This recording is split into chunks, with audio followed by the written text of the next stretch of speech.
Welcome to Untold Physio Stories podcast, your perfect commute resource with physio failures, successes, interesting cases, and more from the physio and rehab world, with your hosts, Drs. Andrew Rothschild and Erson Religioso.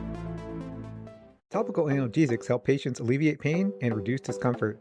I recommend and use Helix Professional Pain Relief Creams with my patients. Helix has 3 new creams they've added to their line of topical analgesics.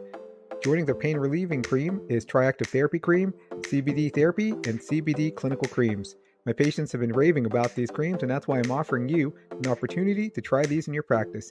Email my exclusive promo code MMT2 to Helix at helix4pain.com to receive samples of these new professional pain relief creams and find a medical supply distributor near you. You'll get a starter kit with several samples, patient information brochures, and it's a great way to help patients and grow your practice. Welcome back to Untold Physio Stories podcast. I'm one of your hosts, Dr. E with Modern Manual Therapy, Edge Mobility System, and be sure to check out my new private social network for rehab pros, The Eclectic Approach. You can find that at modmt.com/members. Today, I have Dr. Hannah Cox on. I met her at a recent live TMJ seminar that her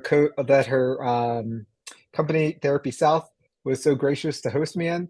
So Hannah has a story for us today. Why don't you tell us a little bit about yourself, Hannah, and tell your story. Yeah, so I've been practicing for almost like 8 or 9 years. I went to UAB, which is University of Alabama at Birmingham here in town. And I work outpatient ortho, but I've seen some more TMD lately. So that was why I was like so excited to take your course. I'm like, I've done the med bridge and all that stuff is great, but I really appreciate like the hands-on. So took your course and like confidence was so high after that course. I felt like I got a lot of new manual techniques, assessments. So couldn't wait to use those. And so turns out like 2 days after I took your course, I had a TMD eval. I'm like, I told my coworkers, like, I'm so pumped. I got this. Like, check out all these new edge tools I have. Like, I'm going to own this eval. So I come in the eval. This girl's like, yeah, like I've got a history of open lock and it happens it's happened a couple times. And I can just feel my heart like, oh no, like this is a tough case. Right. But, so, I asked her like, how many times have you gone into open lock? Does this happen consistently? And she tells me, well, the first time it happened, it was in 2016. And I was really anxious and just kind of panicked. So I passed out. And then when I woke up, it had reduced. I was like, okay, what about the other times? And she's like, oh, the other times, like I'm driving to the ER or, like my friends and my fiance are trying to calm me down and enough people just touch it and mess with it. It just kind of reduces. So I'm like, okay, well, I don't have like a great, like physiological mechanism of reduction, but I'm sure the disc, kind of like you spoke about, this point's probably folded in on itself. It's not easy to get it to reduce. So she kind of tells me, since those 2 incidences, she's been really guarded just with jaw opening and cervical motion. She's super limited in what she's able to eat, has extreme difficulty going to the dentist for a routine oral cleaning. And that's really kind of what sent her here. She had like a recent dental visit. She's like, man, it took like over 2 hours. I'm just having to keep asking for breaks. And she, in addition to planning a wedding, so, all that stress, like cervical posture, increase in jaw pain. So she starts telling a coworker like, oh, man, everything's hurting. Like, I'm scared it's going to go in open lock. Turns out this coworker was a previous patient of mine. So this coworker talks me up like, oh, you got to do the dry needling. Like, Hannah doesn't even have to like be in your mouth. She's going to give you some great exercises, like do exactly what she says. You're going to feel a lot better. So that kind of, brought her to me. So as I start that exam, just looking at active range of motion, passive range of motion, she was so stiff, like not even a finger's width an opening. I had never seen someone so stiff. Like 0 lateral deviation, and cervical spine, it didn't move either. I think because she's so guarded. The most hypertonicity I've seen in mandibular elevators and even just muscles that kind of put her in that forward head posture. So I was like, okay. So since I didn't have a ton of experience in open lock, I didn't want to open up that hypermobility so much. I was going to just predispose her to that new range of motion that would put her in that. So I thought, well, I'm just going to work on decreasing the frequency of headaches, improve posture a little bit. So we did that. We reviewed chin tucks, good desk posture, isometrics for lateral deviation, and then neutral jaw flicks. She felt a lot better at that end of the appointment. So I think that helped boost the confidence and, just coming to treatment and like doing the homework. And so, one thing I told her, you really talked about not just doing homework like 2 or 3 times a day, but almost every time on the hour. So she said she'd be at her desk, like, you know, like clucking like a chicken, doing chin tucks. And so she came back for that second appointment and she was so much better. She had about 2 finger widths in opening. We could actually initiate lateral deviation. So I could assess that, which side was more hypomobile, kind of what that translation versus rotation looked like. Her daily headaches were completely eliminated. So even though we made progress and we still have more to go, she was totally bought in and I'm feeling great. I definitely placed her for her HEP compliance because she did that like probably 10 times a day. And she was totally bought in. She's like, I feel better. Like whatever you tell me to do, I'm going to do. So the next visit, we started combining those chin tucks with side bending and cervical rotation, which were really stiff. And, I just encouraged her, even though it feels sore and achy, like stick with it. Like the more we do it, the more you're going to get better. Motion is lotion. We did more dry needling, worked on SCM, opened up that anterior chest wall, worked on posture some more. And that really gave a lot of like long-term relief to the jaw, I think, because we were able to kind of put her back in like that posture that wasn't just so forward protruding. So again, she left the appointment feeling great, skipped on out of here. And a week later, I saw her for her third and final visit. So 3 visits total. I never would have thought I could see someone for so few visits to treat this. She came in, she has definitely 3, almost 4 finger widths in opening. Lateral deviations now functional, cervical range of motions within normal limits.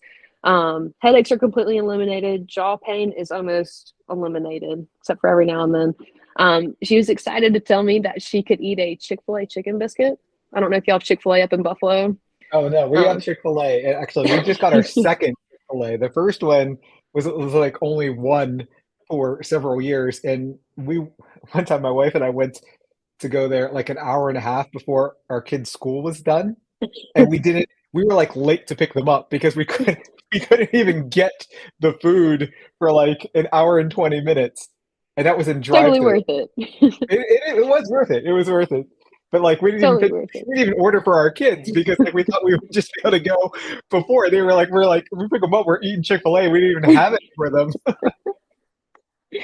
Well, this patient was so excited to be able to eat that chicken biscuit. She's like, man, I can't remember the last time I did. So on that third and final visit, we went over, home exercise progressions and really reviewed thought viruses, to prevent her from that guarding again. And so she skipped out. She was like, thanks, I'm going to go get another chicken biscuit. And I was like, good for you. Like, I hope that's Nice, awesome. yes. What a long-term goal, Like, but also really not that long-term at all. So you see, guys and listeners, well, thanks, awesome. That's a great story, Hannah, and I'm so happy I was able to help you and mentor you through that case because, like, yeah, she left the course, she was super psyched, and then all of a sudden she's like panicking 2 days later. But you did a great job, and it's not a tagline when I say in my courses and on my clinic website that you can be better in 4 or see me no more because it doesn't matter how long someone has had pain. And honestly, the last time I saw someone with like 1 finger width opening, she was a slow responder, and it took her like 6 to 8 months to maybe get to like 2.5 width opening. Oh, wow. So, but I mean, it was great. She didn't even have any pain. It was honestly just a slow responder. Her head went through her windshield. I often talk about her in my online TMJ course about how, I called it the threatless TMJ because like she doesn't remember the accident. She only knows that her head was through the windshield because that's how first responders found her. But so I'm thinking like, oh, she doesn't have any threats. If you don't have you don't remember the incident, can you actually have perception of threat? But she definitely was like stiff enough. She probably had a cervical fracture or a burst fracture or something, so she didn't move at all for so long. And then she had like 0 range in almost every plane of her neck and her jaw, very similar to yours. But yours is a rapid responder. I mean, she was just holding herself like that. It was all tone. So that's best case scenario. I'm so happy for you. Yeah, it was awesome. So thanks. And one thing, we kind of even talked about in our clinic, we've had conversations of that you really reinforced in your course is these thought viruses. Lately we kind of feel like patients are embodying their diagnoses that they're given. Because here in Alabama, we have some form of direct access, but we still rely a lot on referrals from doctors, dentists, chiropractors, and all those referral sources tend to give patients kind of like a label of what's wrong. I think part of the problem is that patients are craving this label so that they can Google that diagnosis or tell friends and family, like, yeah, that's what they said, what was wrong. Um, but I think patients align themselves and identify themselves with that diagnosis. And so I think really honing in on those thought viruses early on and, you know, talking about slow responders versus quick responders and just, getting them to buy in on the home exercise program was, I think, huge. And especially for her, I think that was huge. So thanks for everything. I appreciate the mentorship. And like I said, just another boost in confidence. Yeah, for sure. Yeah, I'm glad. Her original question to me before the course started was about marketing. And I said that, the ultimate marketing tool would just be good outcomes and confidence. So I was glad I was able to help. Yeah. And so actually, I've set up with 2 dental clinics to do some in service on dry needling and just TMD treatment. One dentist was like, yeah, I've got like a hygienist that's got TMD. So I'm going to do like an in person treatment session. So I'm excited. Awesome. So thanks again. Perfect. Yeah. Did you reach out to that patient's dentist? Yes. Okay, So good. yeah, so we'll go there. We're gonna do some more marketing. I haven't set up like an in-person treatment session with that specific dentist yet. But after talking to a few dentists kind of in the area, like around our clinic, they're like, the dentists are like, we don't really know what to do with like open lock, significant TND. And they're like, we don't really have a referral source to send people to. So I feel like there's a lot of excitement of just like, okay, great. Like we've got somewhere to send patients. They'll have more confidence. They'll feel better. So I'm just trying to like, before anyone else can claim this territory, I'm trying to take it for myself. Right. Awesome. Yes. Do that. Do that. You got to be that market leader. All right, Hannah. Thanks so much for coming on. If you guys want to host a live TMD course, you can reach out to me or you can take it online, modmt.com/TMM. As always, if you have a crazy physio failure or an interesting case, come on the podcast and tell your story. Listen to or subscribe to Untold Physio Stories wherever you listen to podcasts. Give us a 5-star rating. As always, you guys have a great day.